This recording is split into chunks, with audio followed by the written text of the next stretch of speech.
Hello, everyone, and welcome back to our special village.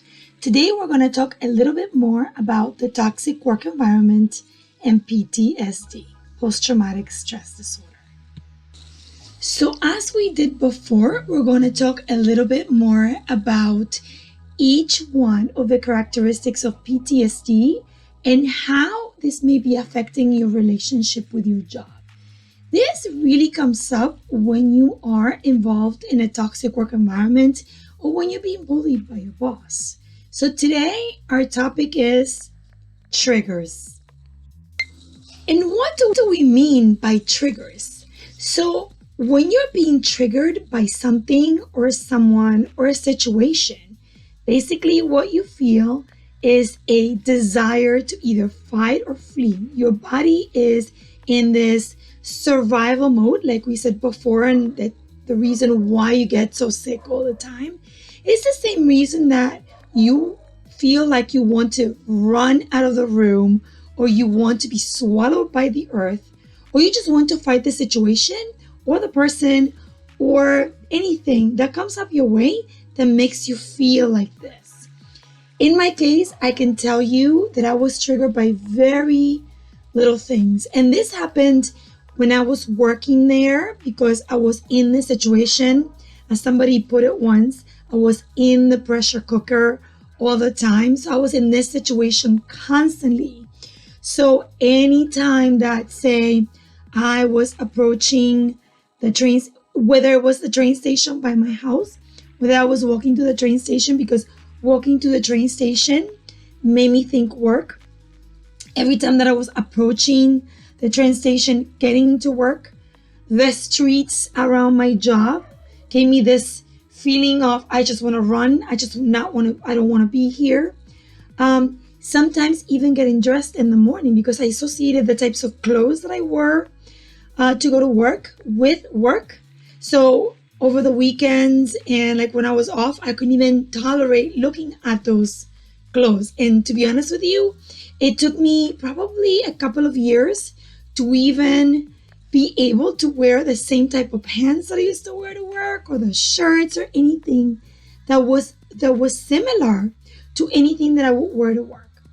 And even worse, sometimes, just the mention of your boss's name would give you this type of reaction that you just don't want to be there, or that you just want to run away, or you just feel very angry. You feel angry and you just want to fight. You're constantly in this fight or flee mode. So why does this happen, right? So your mind basically identifies reasons why you might be in danger. And this happens this comes from when we were living in the wild. This is evolution, right? At its best. We were living in the wild and we had any sort of clue that we were in danger. Say, for example, just to give you a weird example, we were being followed by a tiger, and we heard the roar or the lion's roar. Like it would happen to you if you were in the middle of the jungle and you heard the lion's roar. You would feel immediately this need, this adrenaline rush in your body, and this need to run, to flee. And if you're close enough, maybe they need to fight it. So your body is conditioned to feel this way because this is a survival mechanism, and it's good and it works in those situations. But when you are confronted by a situation where your boss is bullying you or you're in a toxic job, your body confuses it, and your body thinks, well, this is fight or flee. This is survival. I need to stay here because I need to survive. But not really, right? Because you will survive whether you're in that job or in another job or you're home or anywhere else. Your clothes have nothing to do with you surviving. The name of your boss has nothing to do with you surviving. Your boss has nothing to do with you surviving. You will survive regardless. And that's a guarantee. But your body, your mind, does not know the difference. So what happens? You feel this fight or flee reaction. This fight or flee mechanism comes into play. And when you walk through that street, or you hear that name, or I don't know, sometimes it was her footsteps, because she had in my case, my boss had this very distinctive way she walked with her, high heels, and I would hear her footsteps, and it would evoke this reaction in me. But in my case, this lasted for a long time, and I have to confess, even today, when I'm driving by the train station where I used to, take the train to go to work, I still feel like that. Not as strongly as I did before, but I still do. But, this is work. This is working on your feelings, and this is you knowing, intellectually at least at first, that you are not in danger. Even if your boss threatens you, and this is where this comes into play. Your boss will threaten you with your job, that you're going to lose your job, right? And so you're going to lose your livelihood, and you're going to have, in your mind, you're going to have nothing to eat or drink, or you're not going to have a roof over your head, and what's your family going to do? But that's just you in the fight or flee mode. So I want you to think intellectually that even if your boss threatens you with your job, you're going to be fine. Regardless, this is a guarantee. You're going to be okay. You are not in the jungle. You're not being threatened by a lion or a tiger. You will be fine.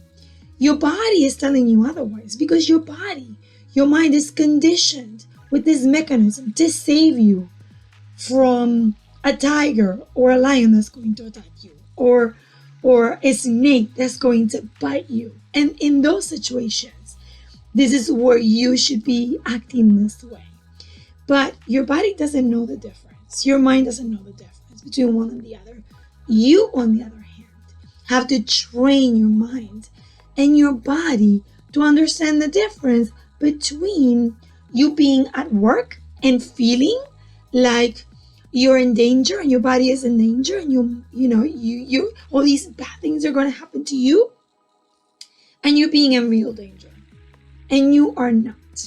I don't care what your boss tells you or threatens you with. You are absolutely not in danger. There are many things you can do to get yourself out of there before PTSD really takes control of your life.